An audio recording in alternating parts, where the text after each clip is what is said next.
Assalamualaikum warahmatullahi wabarakatuh.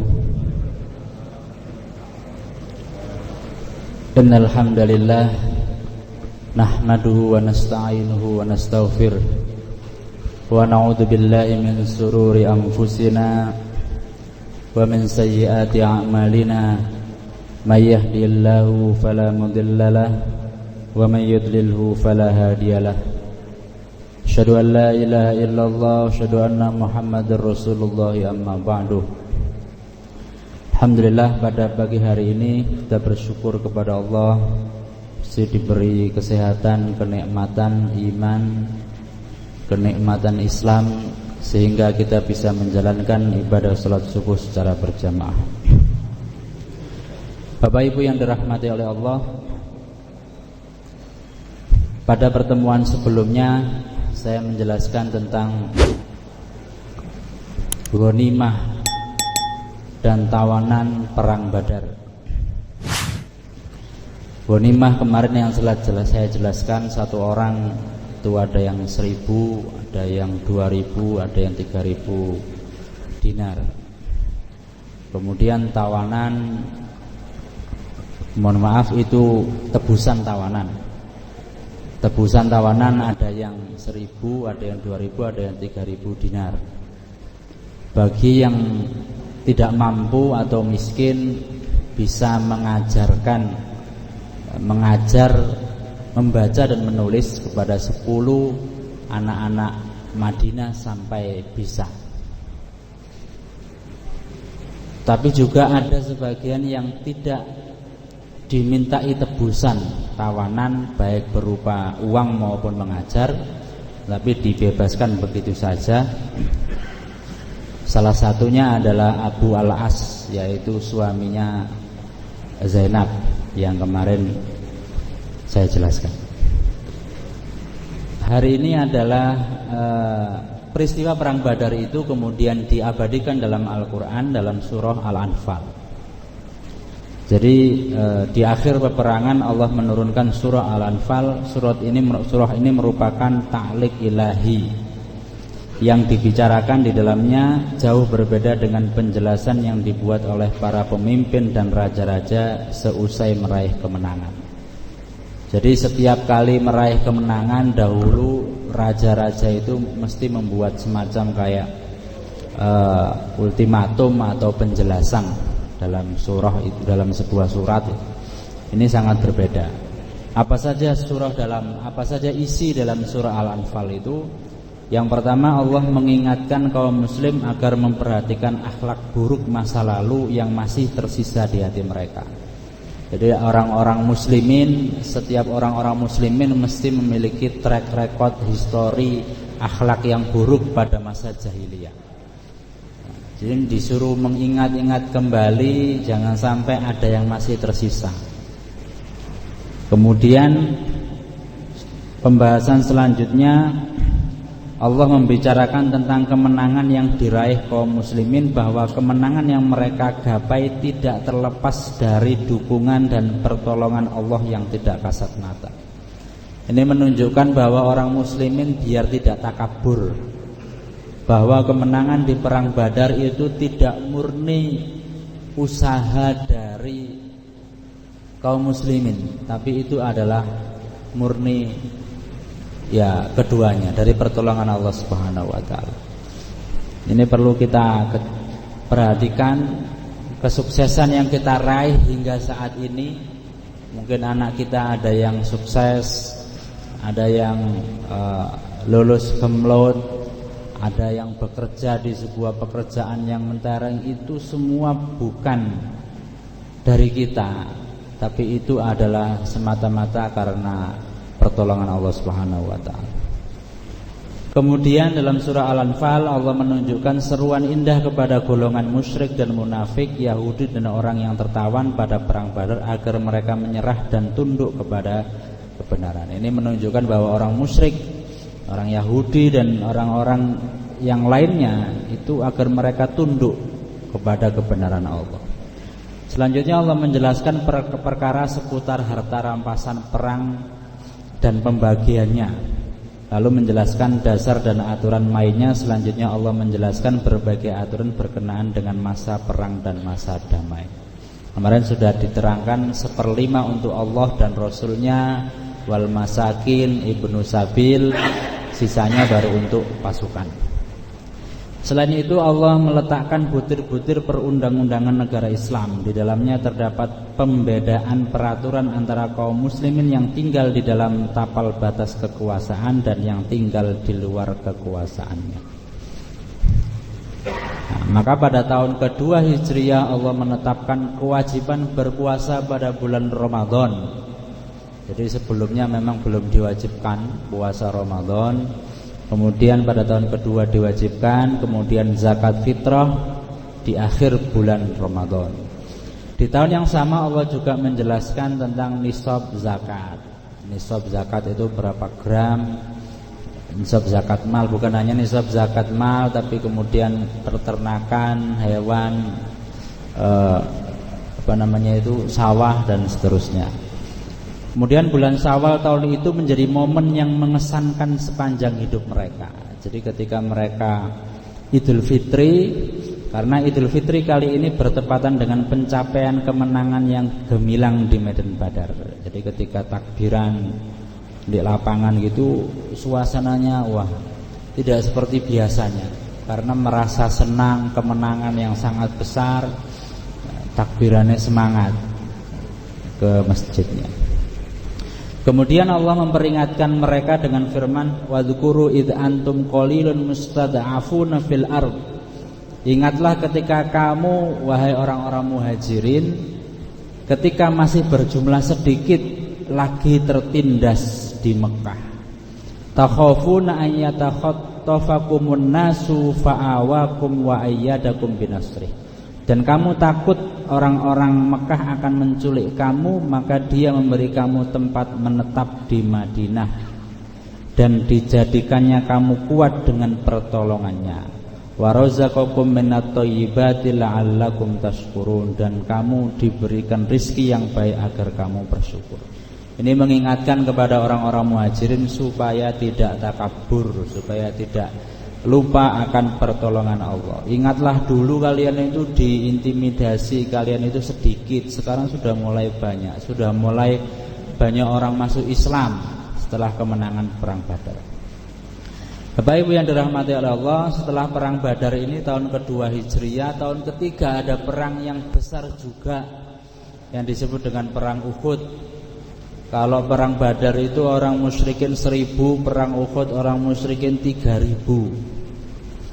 Nah, secara persiapan mestinya perang Uhud ini kaum muslimin jauh lebih menang. Kenapa? Karena orang-orang muslim lebih siap.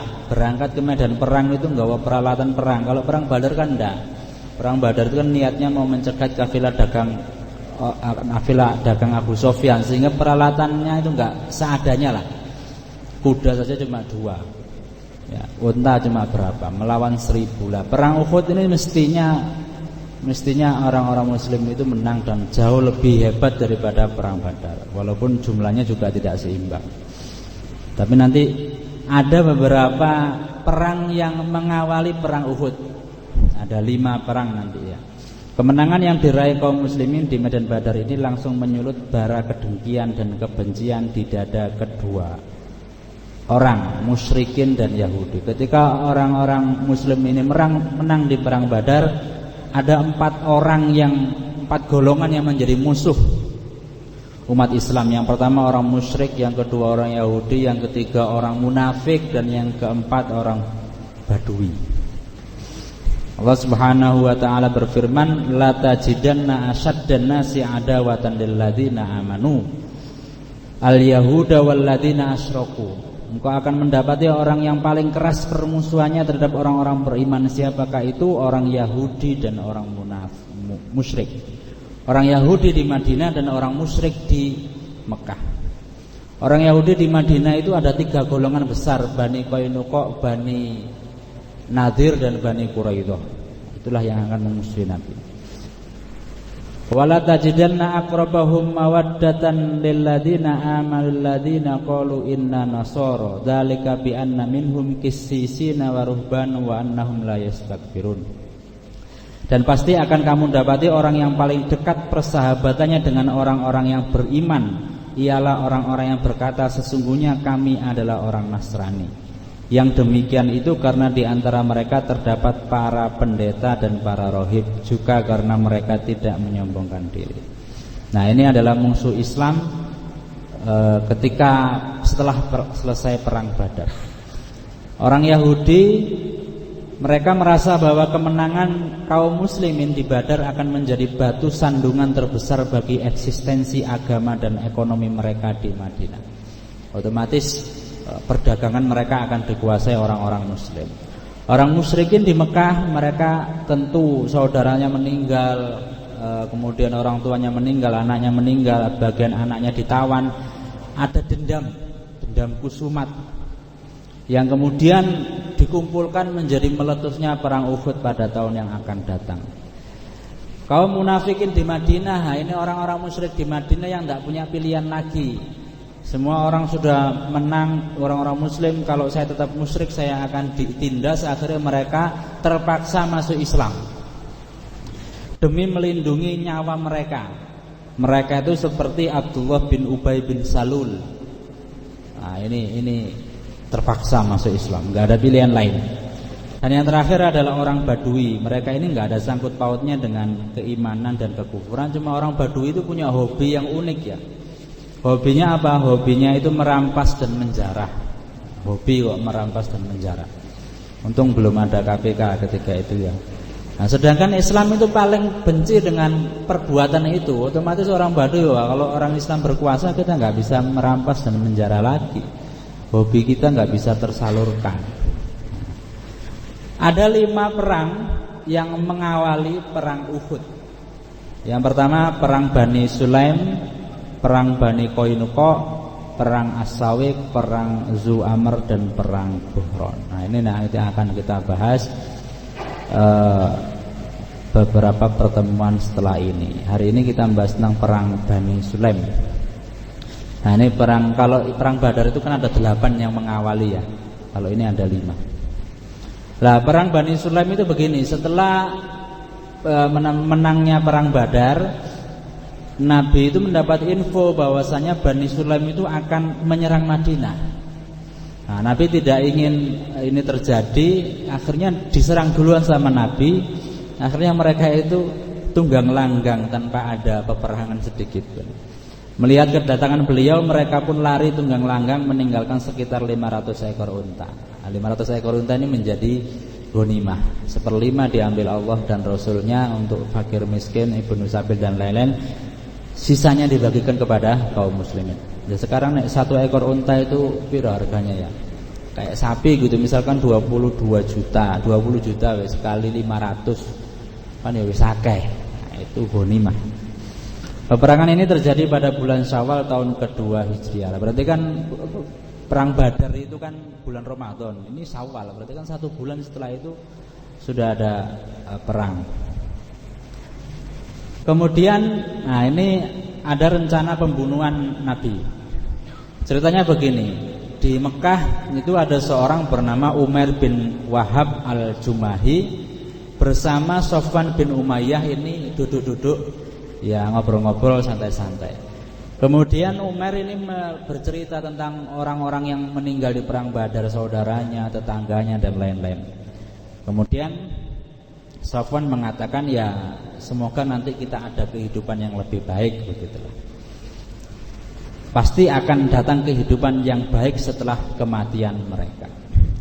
Kemudian Umar menjawab, seandainya saya ini tidak punya utang. Sepertinya Umar ini punya banyak utang ya. Seandainya bukan karena utang-utang saya, seandainya bukan karena anak istri saya, nanti kalau saya meninggal yang ngasih makan anak istri saya siapa? Seandainya bukan karena itu, mesti saya sudah meluncur ke Madinah untuk membunuh Nabi Muhammad, untuk membunuh Muhammad. Karena keberadaan anaknya Umar itu menjadi tawanan di Madinah. Sehingga kalau saya datang ke sana mesti nggak dicurigai lah, paling ini Umar mau membebaskan anaknya paling. mau menebus anaknya. Sehingga kalau seandainya bukan karena utang-utangku dan juga bukan karena saya punya tanggungan keluarga, niscaya saya akan membunuh Muhammad. Nah, Sofwan ini kemudian menimpali menjawab, ya wis nek gitu, utang-utangmu semua tak bayar, anak dan istrimu nanti sepeninggal kamu akan saya tanggung. Misalnya ketika akan membunuh ternyata nggak berhasil, akan saya tanggung. Teman ya teman.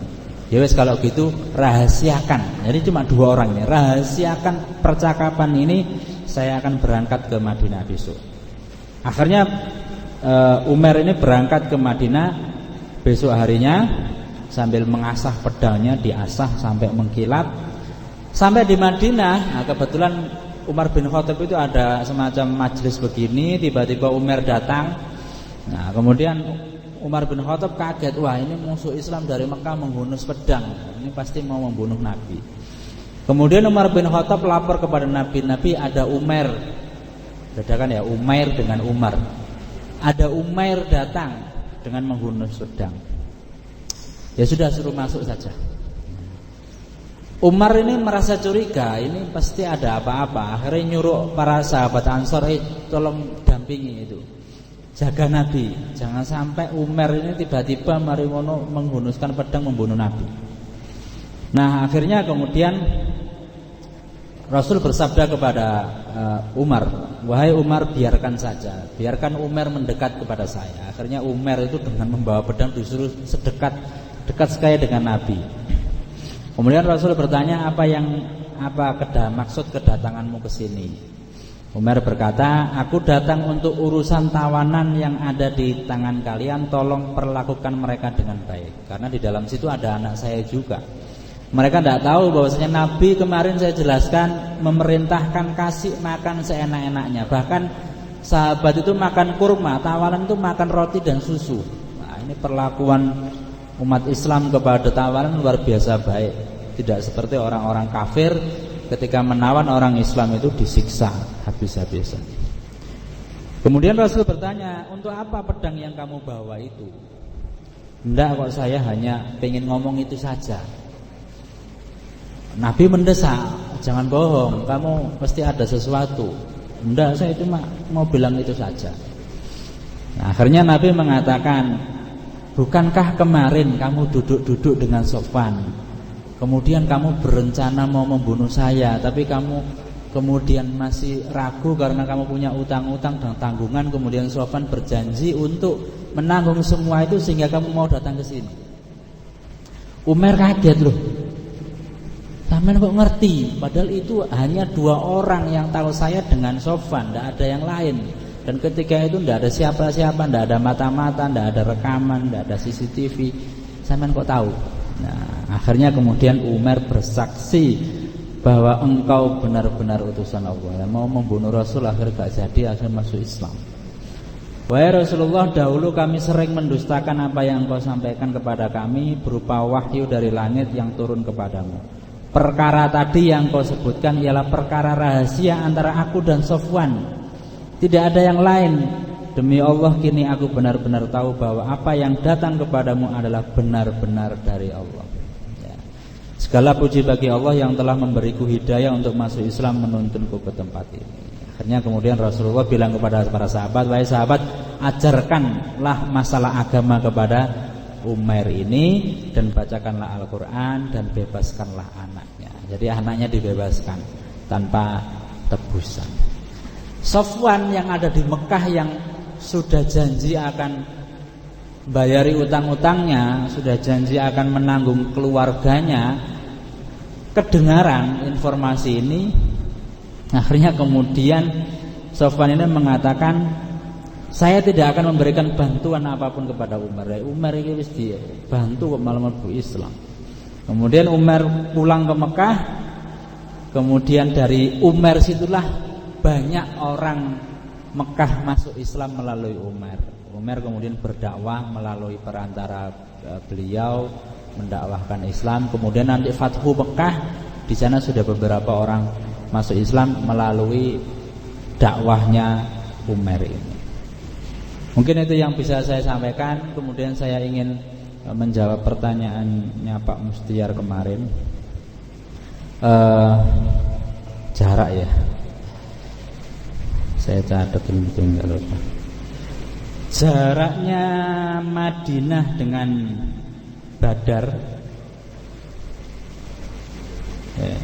Madinah dengan Badar itu 151. Jaraknya Mekah dengan Badar itu 320 km. 3 jam 3 menit, 1 jam 39 menit. Nah, insya Allah valid karena pakai Google Maps. Kalau mau ke sana nyoba nih. Jadi 152 dari Madinah, 320 dari Mekah. Kembali. Ya segitu. Nah nanti perang Uhud ini jauh lebih dekat. Kalau dari Arab Saudi ke Badar itu kan, oh ya, dari Mekah ke Badar itu 320. Dari Madinah itu 151. Jadi masih jalan 150 km. Nanti perang Uhud itu lokasinya di dekat Madinah. Nah, logikanya orang Mekah datang jauh-jauh ke Uhud, tenaganya capek, perjalanan jauh. Sedangkan orang Madinah datang ke Uhud itu diluk tok, gak sampai 50 km kalau gak salah. Kemudian persiapannya sudah matang, betul-betul berangkat niatnya perang loh. Tapi apa yang terjadi kan sebaliknya. Nah ini yang kemudian nanti akan kita bahas. Itu mungkin yang bisa saya sampaikan. Monggo jika